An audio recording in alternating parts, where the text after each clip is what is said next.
அனைவருக்கும் வணக்கம். நான் ஜோதிடர் தமிழரசன் பேசுகிறேன். இந்த சேனல் ஃபஸ்ட் டைம் பார்க்குறவங்களா இருந்தீங்கன்னா சப்ஸ்கிரைப் பண்ணிக்கோங்க, பெல் பட்டனை கிளிக் பண்ணிக்கோங்க, ஆளுங்கிற ஆப்ஷன் இருக்கும் அதையும் செலக்ட் பண்ணிக்கோங்க. அப்போ தான் நாங்கள் போடுற பதிவுகள் எல்லாமே உங்களை வந்து சேரும். இன்றைக்கி நம்ம இந்த வீடியோவில் பார்க்க போகிற தலைப்பு, நம்ம எதை பற்றி பார்க்க போகிறோம்னா நட்சத்திர பலன்கள் பற்றி தான் நம்ம இந்த வீடியோவில் பார்க்க போகிறோம். அந்த வரிசையில் உத்திர நட்சத்திரத்தை பற்றி பார்க்க போகிறோம். சிம்ம ராசி உத்திர நட்சத்திரம்.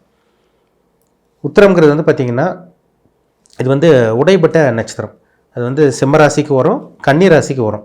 அதாவது ஒரே நட்சத்திரம் வந்து பார்த்திங்கன்னா 2 ராசிக்கு வரும், ஸ்ப்ளிட் ஆகும், 2 ராசிக்கு ஸ்ப்ளிட் ஆகும். இது வந்து உடைப்பட்ட நட்சத்திரம் சொல்லுவாங்க. சிம்மம் பொதுவாகவே சிம்ம ராசிக்காரங்க நல்ல ஒரு துடிப்பானவர்களாக இருப்பாங்க, முன்கோபியாக இருப்பாங்க, பிடிவாதக்காரங்களா, வைராகி மிக்கவங்களா, கோவக்காரங்களாக இருப்பாங்க. அதே மாதிரி இறக்க சுபாவம் இருக்கவங்க தான் அந்த சிம்மராசிக்காரங்க. உத்தரம்ங்கிறது வந்து பார்த்திங்கன்னா சூரியனோட நட்சத்திரம். சூரியனோட வீட்டில் சிம்ம ராசியில் இருக்குது. இப்போ ஆளுமை திறன் கொண்டவங்களாக இருப்பாங்க, அதிகார பதவியில் இருக்கவங்க சிம்மராசிக்காரங்க இருப்பாங்க. அடுத்தவங்களை ஆளுமை செய்வாங்க, அடுத்தவங்களை வழி நடத்துகிறவங்களாக இருப்பாங்க, இல்லாதவங்களுக்கு கொடுத்து உதவி செய்வாங்க, மனிதாபிமானம் மிக்கவங்களா, இறக்க குணம் மிக்கவங்களாக இருப்பாங்க இந்த ராசிக்கு இந்த நட்சத்திரக்காரங்க. அடுத்தவங்களை வழி நடத்துவாங்க, இல்லாதவங்களுக்கு கொடுத்து உதவி செய்வாங்க. ஒரு சில பேர்லாம் தனக்கு இல்லைனாலும் அடுத்தவங்களுக்கு கொடுத்து உதவி செய்கிறாங்க பார்த்தீங்களா, இந்த நட்சத்திரம் தான் சிம்மராசி உத்திர நட்சத்திரம் தான். கரெக்டாக இருப்பாங்க, கரெக்டாக நடந்துக்குவாங்க. அந்த மாதிரி ஒரு நட்சத்திரங்க இந்த நட்சத்திரம். பிறக்கும் போது சூரிய தசை. உத்திர நட்சத்திரங்கிறது சூரியனோட நட்சத்திரம். பிறக்கும் போது சூரிய தசைங்க. உங்களுக்கு கிட்டத்தட்ட சூரியன் வந்து உங்களுக்கு 5-6 வருஷம் சூரிய தசை நடந்துடும். சூரியன் வந்து 6 வருஷம் தசை நடத்துவார். நட்சத்திரம் 1ஆம் பாதத்தில் நீங்கள் ஆரம்ப பகுதியில் பிறந்தீங்கன்னா கண்டிப்பாக உங்களுக்கு 6 வருஷம் தசை நடந்துடும். ரெண்டாவது உங்களுக்கு சந்திர தசை. சந்திரன் வந்து 10 வருஷம். இப்போ சூரியன் ஜாதகத்தில் கெட்டு போயிருந்துச்சாருன்னா சின்ன வயசுலேயே தந்தையோட ஆதரவு கிடைக்காது, தந்தை பாசமெல்லாம் கிடைக்காம போயிடும் 6 வயசு பக்கம். சூரியன் நல்லா இருந்துட்டாருன்னா சின்ன வயசுலேயே தந்தையோட ஆதரவு, தந்தையோட அன்பு பாசம் அவங்களுக்கு முழுமையாக பரிபூர்ணமாக கிடைக்கும். சந்திரன் அது 6 வயசுக்கு மேலே வந்து பார்த்திங்கன்னா கிட்டத்தட்ட 16 வயசு வரைக்கும் 10 வருஷம் சந்திர தசை நடக்கும். இந்த சந்திரன் நல்லா இருந்துட்டாருன்னா அம்மாவோட உடல் ஆரோக்கியம் நல்லாயிருக்கும், அம்மாவோட பாசம், தாயோட பாசம் முழுமையாக உங்களுக்கு கிடைக்கும். சந்திரனும் கெட்டு போயிட்டாருன்னா அம்மாவுக்கு சின்ன வயசில் உடல் ஆரோக்கியம் கெட்டு போகிறது, அடிக்கடி ஹெல்த் கண்டிஷனில் பாதிப்பு ஏற்படுறது, தாய் பாசம் கிடைக்காம போகிறது எல்லாமே இந்த சந்திரன் கெட்டு போனவங்களுக்கு நடக்குது. இப்போ சூரியனும் சந்திரனும் ரொம்ப முக்கியமான தசை. இப்போ சூரியன் ஜாதகத்தில் நல்லா இருந்து சந்திரன் நல்லா இருந்துட்டாங்கன்னா சின்ன வயசில் அம்மா அப்பா பாசம் உங்களுக்கு நல்லா கிடைக்கும். சூரியன் மட்டும் நல்லா இருந்து சந்திரன் கெட்டு போயிட்டாருன்னா தாய் பாசம், தந்தை பாசம் கிடைச்சிரும்.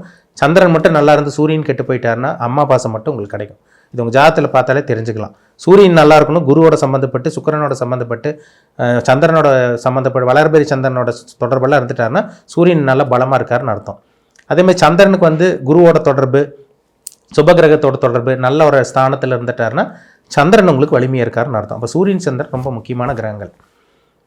16 வயசு வரைக்கும், கிட்டத்தட்ட உங்களுக்கு 15-16 வயசு வரைக்கும் உங்களுக்கு சூரிய சந்திர தசை நடக்கும்.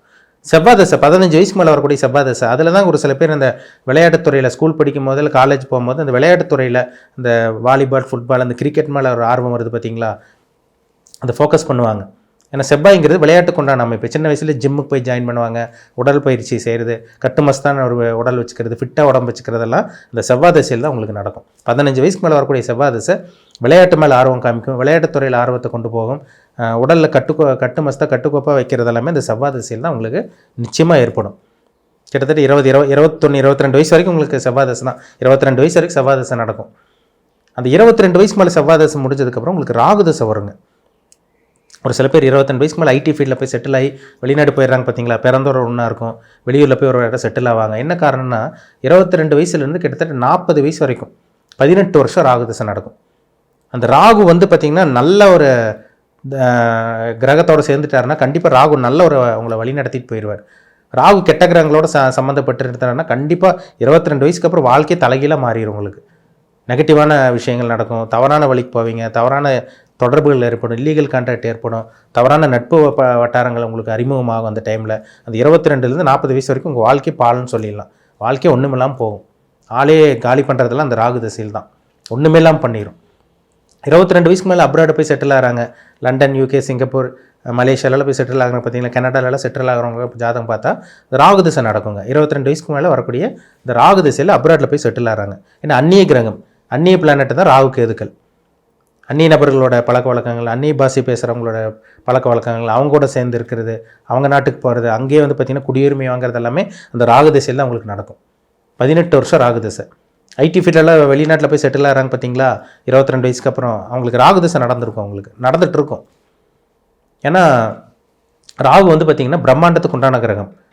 இப்போ 3, 6, 10, 11ஆம் இடத்துலலாம் ராகு இருந்து அது மேஷம், ரிஷபம், கடகம், கன்னி, மகரம் இந்த இடத்துலலாம் ராகு இருந்துட்டாருன்னா கண்டிப்பாக உங்களுக்கு ராகு தசை யோக தசையாக தான் இருக்கும். இப்போ 8ஆம் இடத்துல ராகு இருக்குது, குரு சம்மந்தப்பட்டிருக்காரு. 12ஆம் இடத்துல ராகு இருந்து குரு சம்மந்தப்பட்டு சுக்கிரன் சம்மந்தப்பட்டாலும் உங்களுக்கு வெளிநாடு கொண்டு போக வைக்கும். இப்போ 12ஆம் இட ராகு சம்மந்தப்பட்டாலே வெளிநாடு தாங்க, வெளிநாட்டு பிரயாணம், வெளிநாட்டில் போய் செட்டில் ஆகுது, இந்த மாதிரி விஷயங்கள் தான் ராகு திசையில் கொடுக்கும். அப்போ 22 வயசுக்கு மேலே உங்களுக்கு ராகு திசை நடந்துட்டு இருந்துச்சுன்னா கண்டிப்பாக நீங்கள் ஒன்றா பிறந்து விட்டு வெளிநாட்டில் இருப்பீங்க. இதை ராகு வந்து மற்ற இடத்துல இருந்துச்சுன்னா உள்நாட்டிலே இருக்க வைக்கும். அதை இருக்கிற இடத்த பொறுத்து ராகு. பொதுவாகவே ராகு திசை வந்து வெளிநாடு போவாங்க, வெளி மாநிலம் போவாங்க, இடத்த மாற்ற வைக்கும். இடத்த விட்டு வேறு இடத்துக்கு வேறு ஊருக்கு வந்து தள்ள வைக்கிறது எல்லாமே இந்த ராகுவோட வேலை தான். அப்போ இந்த ராகு வந்து நல்ல இடத்துல இருந்துருன்னா 40 வயசு வரைக்கும் ராஜ வாழ்க்கை அமையும். கோடீஸ்வர வாழ்க்கை, பிரம்மாண்டமான வாழ்க்கை, வாழ்க்கையில் என்னென்ன நினைக்கிறீங்களோ, என்னென்ன மனசில் ஆசைப்படுறீங்களோ எல்லாமே அத்தனை விஷயங்களும் இந்த ராகு திசையில் கொடுக்காம போகவே போகாது. கண்டிப்பாக அந்த ராகு திசையில் நல்லது மட்டுமே உங்களுக்கு கொடுக்கும். 40 வயசுக்கு மேலே வரக்கூடிய குரு திசைங்க. அந்த குரு வந்து 16 வருஷம் திசை நடத்துவார். ராகு திசை முடிஞ்சு 16 வருஷம், கிட்டத்தட்ட 55-56 வயசு வரைக்கும் ஒரு குரு திசை தான். 40 வயசுக்கு மேலே வந்து பார்த்திங்கன்னா ஒரு சில பேர்லாம் பார்த்திங்கன்னா நல்ல ஒரு செட்டில் ஆகிறாங்க, நல்ல ஒரு நிலைமைக்கு வர்றாங்க. 40 வயசு வரைக்கும் ஒரு சில பேர் கஷ்டப்பட்டாலும் அந்த 40 வயசுக்கு 36, 40 வயசுக்கு மேலே டெவலப் ஆகிற காரணம் என்னென்னா வரக்கூடிய அந்த குரு திசை தான். குரு திசை ஸ்டார்டிங்கில் ஒரு சில பேருக்கு நல்லது பண்ணும். 40லேருந்து 55-56 வயசு வரைக்கும் ஏன் நல்லது நடக்குதுன்னா குரு நல்ல ஒரு இடத்துல இருப்பார், நல்ல ஒரு ஸ்தானத்தில் இருப்பார். 40 வயசுக்கு மேலே பாருங்கள் வீடு வாங்கணும்னு செட்டில் ஆகிறாங்க. நடுத்தர வயதுக்கு மேலே தான் ஒரு சில பேருக்கு கிடைக்கிறதெல்லாம் கிடைக்கிது, அனுபவிக்கிறாங்க. என்ன காரணம்? அந்த குரு வந்து உங்களுக்கு சப்போர்ட் பண்ணியிருப்பார். ராகு நல்லது பண்ணியிருக்காது அவங்களுக்கு, ராகு நெகட்டிவாக இருக்கும், குரு நல்லா இருக்கும் உங்களுக்கு. அப்போ குரு நல்ல இடத்துல இருக்கணுங்க. மேஷ லக்னம், கடக லக்னம், சிம்ம லக்னம், தனுசு லக்னம், விருச்சகம், மீன லக்னத்துக்கெல்லாம் அந்த குரு திசை யோகத்தை செஞ்சிடும். குரு எந்த லக்னத்துக்கு நல்லது பண்ணாது? துலாம் லக்னத்துக்கும் ரிஷப லக்னத்துக்கும் குரு திசை நல்லது பண்ணாதுங்க. அந்த 16 வருஷம் வந்து பார்த்திங்கன்னா தேவையில்லாத பிரச்சனைகள், வம்பு வழக்கு பிரச்சனை, கடன் பிரச்சனை, நோய் பிரச்சனை, எதிர்ப்புகள் சந்திக்கிறது, இதெல்லாமே இந்த குரு திசையில் கொடுத்துடும். கிட்டத்தட்ட உங்களுக்கு 40 முடிஞ்சு கிட்டத்தட்ட 40லேருந்து உங்களுக்கு 55-56 வயசுக்கு அப்புறம் உங்களுக்கு சனி திசை வரும். 55 வயசில் சனி திசை வந்துச்சுன்னா கிட்டத்தட்ட உங்களுக்கு 74 வயசு வரைக்கும் உங்களுக்கு சனி திசை தான். அந்த சனி மட்டும் உங்களுக்கு கெடாமல் இருக்கணுங்க. 55 வயசுக்கு மேலே வரக்கூடிய சனி திசை தான் ரொம்ப முக்கியமான திசை. ஏன்னா அந்த டைம் தான் 55 வயசுக்கு மேலே தான் ஒரு சில பேருக்கு நோய் வாய்ப்படுறது, ஹெல்த்தில் பாதிப்பு ஏற்படுறது, நிறைய ஹெல்த் இஷ்யூஸ் வரும். அந்த சனி மட்டும் நல்ல இடத்துல இருந்துட்டாருன்னா 55 வயசுக்கு மேலே அவங்க 74 கிட்டத்தட்ட 74 வயசு வரைக்கும் அவங்க வாழ்க்கை நல்லாயிருக்கும், உங்களுக்கு நல்ல ஒரு வாழ்க்கை வாழ்வாங்க. சனி கெடக்கூடாது. சனி 8லிருந்து ராகுவோட சம்மந்தப்படக்கூடாது. சனி சுகஸ்தானத்தில் 4லிருந்து செவ்வாய் ராகுவோட சம்மந்தப்படக்கூடாது. லக்னத்தோட சனி சம்மந்தப்படக்கூடாது. ஆளையே அப்படி போட்டு முடக்கி வச்சிரும்.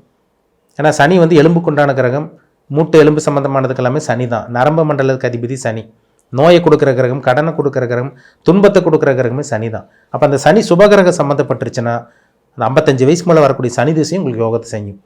சனி நல்லா இல்லாமல் இருந்துச்சுன்னா கண்டிப்பாக அந்த 55லேருந்து 74 வயசு வரைக்கும் உங்கள் வாழ்க்கை நரக வாழ்க்கையாக இருக்கும். அவங்களுக்கு தான் நிறைய கஷ்டப்படுறாங்க, அவங்க தான் வாழ்க்கையை வேண்டான்னு முடிவெடுக்கிறாங்க. நிறைய பேர் ஜாதகம் பாருங்கள், அந்த 8ஆம் இடத்துல சனி சம்மந்தப்பட்டு செவ்வாய் ராகு இருக்கும், இல்லை வந்து பார்த்திங்கன்னா 6ஆம் இடத்துல சனி செவ்வாய் சம்மந்தப்பட்டிருக்கும், இல்லை 12ஆம் இடத்துல இது பண்ணி சரியான தூக்கம் இருக்காது. சனி செவ்வாய் ராகு சம்மந்தப்பட்டவங்களுக்கெல்லாம் தூக்கம் சரியாக இருக்காது, ஆரோக்கியம் குறைபாடு ஏற்படும். அது சனி சூரியன் சேரவே கூடாது. சனி சூரியன், சனி செவ்வாய், சனி ராகு, சனி கேது இதெல்லாம் சேராமல் இருக்கிற வரைக்கும் நல்லது. சனி கேது சேர்ந்தால் கூட பரவாயில்லன்னு சொல்லலாம், சிறு சிறு பிரச்சனைகள் தான் வரும். சனி ராகு, சனி செவ்வாய், சனி சூரியன் இந்த கிரக சேர்க்கை இருக்கவே கூடாதுங்க. அது சனி ராகு, சனி செவ்வாய், சனி சூரியன் அந்த காம்பினேஷன் இருக்கவே கூடாது. அப்படி இருந்தால் தான் உங்களுக்கு வாழ்க்கை போராட்டமாக போயிடுது. இது நீங்கள் நல்ல லக்னத்தில் இருந்தீங்கன்னா ரிஷப லக்னம், மிதன லக்னம், கன்னி லக்னம், துலாம் லக்னம், மகர கும்ப லக்னக்காரங்களுக்கு இந்த சனி திசை நல்லாயிருக்கும். ஆனால் பாவகிரகத்தை கூட சேராமல் சுபகிரகம் சேர்ந்துருச்சுன்னா கண்டிப்பாக அந்த 55 வயசுக்கு மேலே வரக்கூடிய இந்த 19 வருஷம் நடக்கக்கூடிய சனி திசையும் உங்களுக்கு யோக திசையும், அதில் மாற்றமே கிடையாது. அப்போ சனி எங்கே இருக்காருன்னு பாருங்கள். உங்கள் ஜாதகத்தில் சனி எங்கே இருக்காரு, அதுக்கு முன்னாடி வந்து வரக்கூடிய அந்த 40 வயசுக்கு மேலே வரக்கூடிய இந்த குரு எங்கே இருக்காரு, இப்போ 25 வயசுக்கு மேலே இருக்கீங்களா, உங்களுக்கு ராகு திசை நடந்துகிட்ருக்கும், ராகு எங்கே இருக்காருன்னு பாருங்கள். இப்படி தாங்க இந்த கிரகத்தோட தாக்குதலில் தான் இருப்பீங்க. இந்த கிரகம் தான் உங்களை வழி நடத்தும். இப்படி தான் லைஃப் போகும். இதுதான் கர்மா. இந்த கிரகத்தை மீறி ஒன்றும் பண்ண முடியாது, சரிங்களா? இந்த கிரகம் நல்லா இருந்துச்சுன்னா உங்களுக்கு நல்லது பண்ணும். இந்த கிரக காம்பினேஷன் உங்களுக்கு கெட்ட கிரகத்தோட காம்பினேஷன் இருந்தால் நெகட்டிவான கெட்ட விஷயங்கள் தான் உங்கள் வாழ்க்கையில் சுற்றி நடக்குங்கிறதுல சந்தேகமே கிடையாது. நீங்கள் என்ன நட்சத்திரம் பாதத்தில் பிறந்திருக்கீங்க, உங்களோட வயசு என்ன ஆகுது, முக்கியமாக சொல்லப்போனால் உங்கள் வயசு என்ன வயசு உங்களுக்கு ஆகுது, சரிங்களா? அதை பாருங்கள். ஏன்னா வந்து உங்களுக்கு வந்து இந்த கிரகங்கள் தான் உங்களை வழி நடத்தும். இந்த கிரகங்களோட தாக்குதல் மீறி ஒன்றும் பண்ண முடியாது. நவகிரகங்கள் தான் மனுஷனை ஆட்டி படைச்சிட்டு இருக்காங்க. இந்த கிரகங்கள் எப்படி இருக்காங்க, உங்களுக்கு சாதகம் என்ன பாதகம் என்ன, பாசிட்டிவ் நெகட்டிவ் எல்லாமே பார்த்து தெளிவாக தெரிஞ்சுக்கோங்க. அப்போ உங்களுக்கு நீங்கள் அதை பார்த்து நீங்கள் ஃபோக்கஸ் பண்ணி போகலாம். நல்லது பண்ணால் நல்லது பண்ணுற காலகட்டங்கள் நீங்கள் தாராளமாக நீங்கள் நல்லது பண்ணிட்டு போகலாம். அடுத்தவங்களுக்கு ஹெல்ப் பண்ணுறது உதவி பண்ணுறது எல்லாமே நல்ல காலத்தில் நடக்கும்.